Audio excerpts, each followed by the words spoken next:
Okay, so today we're going to be learning about plate tectonics, and I'm going to go ahead and do a screen share. Let's get my PowerPoint open.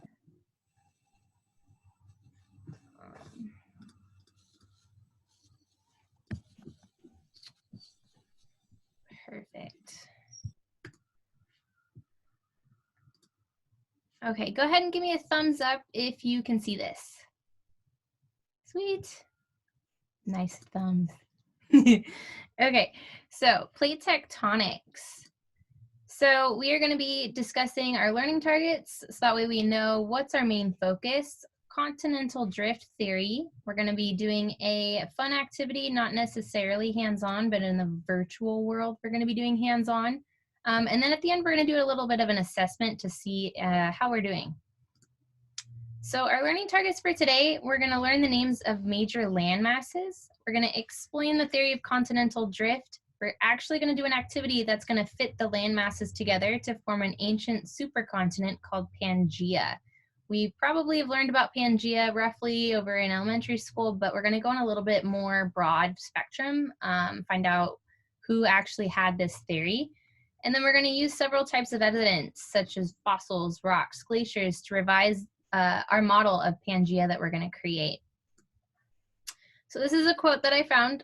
"We are like a judge confronted by a defendant who declines to answer, and we must determine the truth from the circumstantial evidence." So this is actually from Alfred Wagner, and he is actually the person who has this theory that all the continents were connected. So in the early 1900s, Alfred proposed the continents were drifting. The scientific community did not actually support his theory due to a lack of scientific evidence. So today we're actually going to look at his evidence, which was fossils. The distribution of ancient fossils, we're going to notice where they're placed on our interaction today. The pieces of the continent actually fit together like a puzzle. The climate, the locations of ancient climatic zones, and geological features, so the distribution of rocks and mountain ranges. And these are the 4 key evidences of his theory.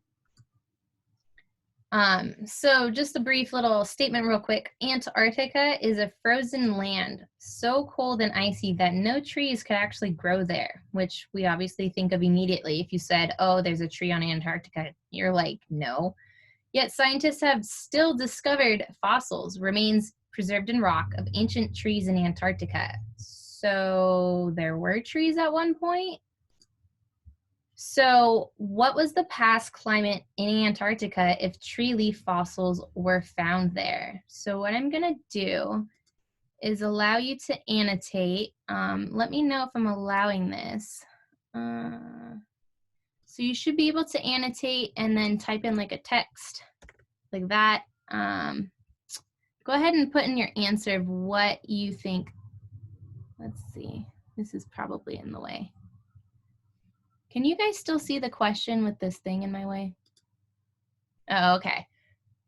So what do you think was the past climate in Antarctica if they found tree leaf fossils? Okay, so I got some warm. That makes sense. Obviously not cold, right? And then the next question based off of that, the Himalayas in Central Asia are the tallest mountains in the world, but fossils of seashells can be found high in these mountains, far away from any ocean. How do you think they got there? So if you're thinking of tallest mountains in the world, but there are fossils of seashells on the very top, how is that even possible? The ocean used to be, or the water level used to be that high. Exactly. That's pretty cool. At least I think so. Cool. I'm going to go ahead and annotate, clear, sweet. Okay, so what we're going to do today is we're going to be doing a demonstration, and either it will work on our computers or it won't. And if not, you guys have to just let me know, because it worked when I was trying it out. The instructions, let's do login info. So I created a specific login info for everybody. I'm going to go ahead and paste this link in the chat. How do I do chat? Stop share. Chat. Okay. Here's the link in Google Docs. So what I did was I created everybody their own personal information for your username and then your password. I tested out pretty much everyone's. It should work. And then I'm going to give you guys the worksheet and screen share after that. Hopefully I can screen share.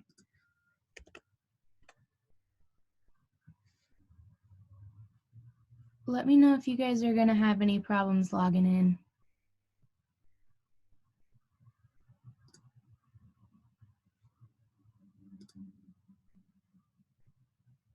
And then give me a thumbs up, I think, if you got it under the reactions. That way I don't have to keep clicking around.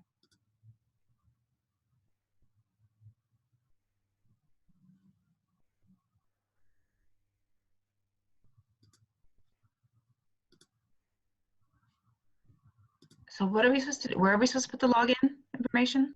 So when you go to that website underneath, it's going to be explorelearning.com.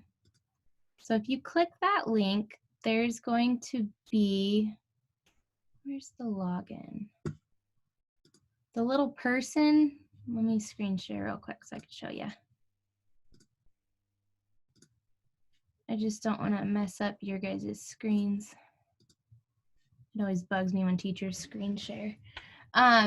So right here, if you guys can see, you click this little person and then your login is going to be that.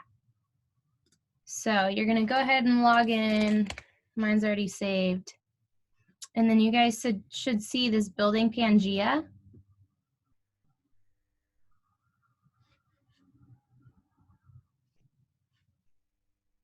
Let's see, chat. Cool. Oh, you can see chat. Okay, so the second link that I posted is actually going to be, I have too many things on my screen. It's going to be what we're going to do. So what I'm requesting is if you could just go under the second link, go ahead and make a file copy, just so we don't have the same answers. And let me make it easier on you guys. I think I can do 2 screen shares. I don't think I have the link. I don't know what. That's okay. Yeah, I'm not able to log in. With your name? I don't think so. You just copy and paste that into the username. Yeah, so yours is Jordan A 1745. I see now. Never mind. Sorry. Yeah, they automatically generated these weird passwords. I thought it was funny because Helen likes to sing, and it said sing, and I was like, oh, it already knows Helen.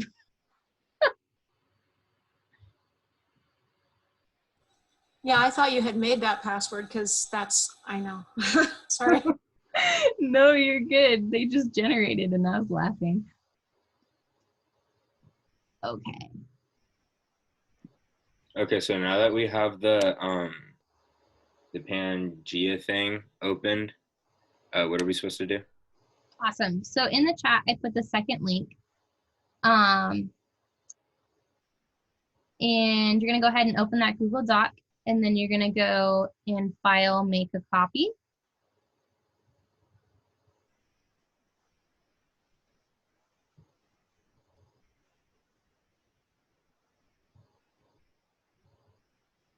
And for some reason, yes, Madison.